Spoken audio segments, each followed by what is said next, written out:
14वां पाठ है पानी और धूप। सही शब्द चुनकर वाक्य पूरा करो। कहाँ से, किसने, क्यों, क्या, किसके, किसको। तो अब खाली स्थान भरेंगे। सूरज ने क्यों बंद कर दिया अपने घर का दरवाज़ा।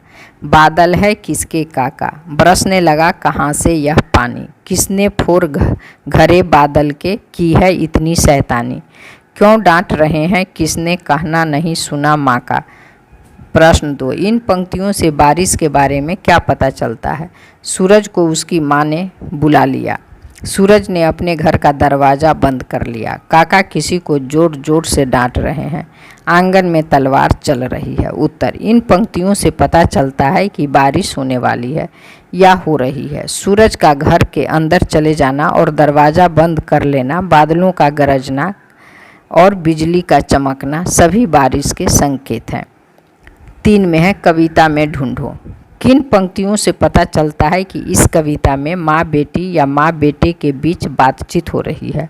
उत्तर, उसकी माँ ने भी क्या उसको झुला लिया कहकर आजा और किसने कहना नहीं सुना माँ का। इन पंक्तियों से माँ बच्चे के बीच बातचीत का पता चलता है। प्रश्न ख, यह कविता आज़ादी मिलने से पहले के समय में लिखी गई थी। उस समय हमारे देश पर अंग्रेज़ों का राज था। किन पंक्तियों से पता चलता है कि लड़का लड़की को काका स्वतंत्रता सेनानी थे। उत्तर, पुलिसमैन अपने काका को फिर न पकड़ने आएंगे, देखेंगे तलवार दूर से ही वे सब डर जाएंगे। अगर चाहती हो माँ काका जाएं अब न जेल खाना, तो फिर बिजली के घर मुझको तुम जल्दी से पहुंचाना। इन पंक्तियों से यह संकेत मिलता है कि काका शायद स्वतंत्रता सेनानी थे और उन्हें पुलिस से खतरा था। 4 में है रिक्त स्थान भरें। काका जेल न जाएंगे अब मत करना कभी विचार, माउए सीख नहीं पाए। न, मत और नहीं का इस्तेमाल किसी काम के मनाही के लिए किया गया है। तुम नीचे लिखे वाक्यों में न, मत, मना और नहीं भरो। तुम वहाँ मत जाओ। परीक्षा में न तो रामू फेल हुआ न ही असलम। मुझे इस प्रश्न का उत्तर नहीं पता। माँ ने मुझे छत पर जाने से मना किया है। 5 में है कविता के अनुसार। प्रश्न क, सूरज को उसकी माँ ने क्यों बुला लिया।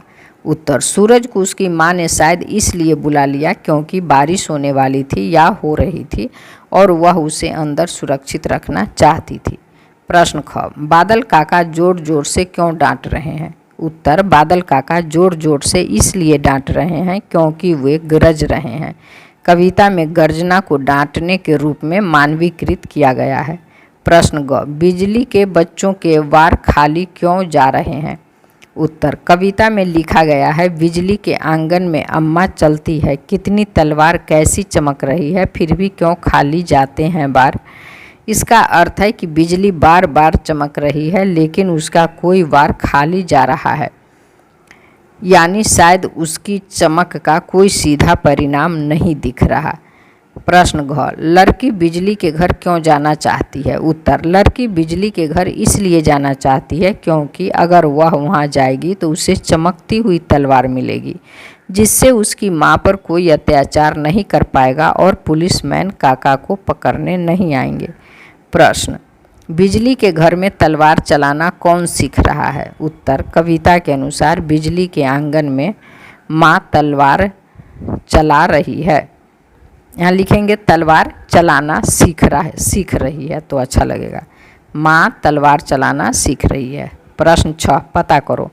प्रश्न क है, कुछ ऐसे देशभक्तों के नाम पता करके लिखो जो बचपन से ही आज़ादी की लड़ाई में कूद पड़े थे।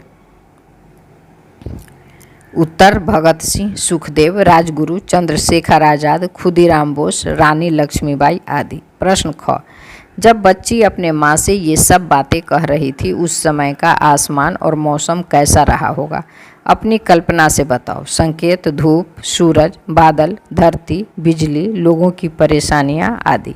उत्तर, बच्ची जब अपनी माँ से बात कर रही थी उस समय आसमान में घने बादल छाए होंगे। सूरज बादलों के पीछे छिपा होगा। बिजली चमक रही होगी और शायद हल्की हल्की बारिश भी शुरू हो गई होगी। धरती पर पानी गिर रहा होगा और लोगों को शायद बारिश से कुछ परेशानी भी हो रही होगी या वे बारिश का आनंद ले रहे होंगे। मौसम थोड़ा तूफानी और गर्जना वाला रहा होगा। प्रश्न ग, कविता में आया कि सूरज की माँ ने उसे घर के भीतर बुला लिया। पता करो कि क्या सूरज की भी माँ होती होगी। उत्तर, यह एक कल्पनाशील प्रश्न है। वैज्ञानिक रूप से सूरज की कोई माँ नहीं होती। कविता में प्रकृति को मानवीकरण किया गया है, जहाँ सूरज को एक बच्चे के रूप में और बादलों को उसके काका के रूप में दर्शाया गया है। प्रश्न 7 है, आज़ादी की बात। तब माँ कोई कर न सकेगा अपने ऊपर अत्याचार। कविता की इस पंक्ति में किस अत्याचार की बात की जा रही है? वे किस तरह के अत्याचार करते थे? उत्तर, इस पंक्ति में अंग्रेजों द्वारा किए जाने वाले अत्याचारों की बात की जा रही है। अंग्रेज भारतीयों पर कई तरह के अत्याचार करते थे, जैसे उन्हें गुलाम बनाना, उनके संसाधनों का शोषण करना, शारीरिक दंड देना और उनके अधिकारों का हनन करना। काका का जेल जाना भी इसी अत्याचार का एक हिस्सा है। 8 है, घर की बात। बिजली के आंगन में अम्मा। इसमें जो आंगन है वह घर के बाहर के हिस्से को कहा गया है। घर के इन भागों को तुम अपनी भाषा में क्या कहते हो? उत्तर, बिजली के आंगन में अम्मा। इसमें जो आंगन है वह घर के बाहर के हिस्से को कहा गया है। घर के इन भागों को तुम अपनी भाषा में क्या कहते हो? कमरा, कोठरी, रसोई, भंसा, बरामदा, उसारा, छत, कोठा, बैठक, जीना, सीढ़ी, स्नानघर, बाथरूम, शौचालय, शौचघर। अब है कविता बनाओ। नीचे कविता में से कुछ पंक्तियाँ दी गई है। कविता की अगली पंक्तियाँ स्वयं बनाओ। ध्यान रखो, कविता में से देखकर नहीं लिखना है। नमूना, जोर जोर से गरज रहे हैं, तर बरस रहे हैं। क, तब माँ कोई कर न सकेगा। तब माँ कोई कर न सकेगा, मेरी रक्षा है अब मेरी किस्मत। ख, बिजली के आंगन में अम्मा। उत्तर, बिजली के आंगन में अम्मा नाच रही है, देखो कैसे। ग, किसने फोर घरे बादल के। उत्तर, किसने फोर घरे बादल के, पानी बरसा दिया धरती पे। धन्यवाद। फिर मिलेंगे अगले चैप्टर के साथ।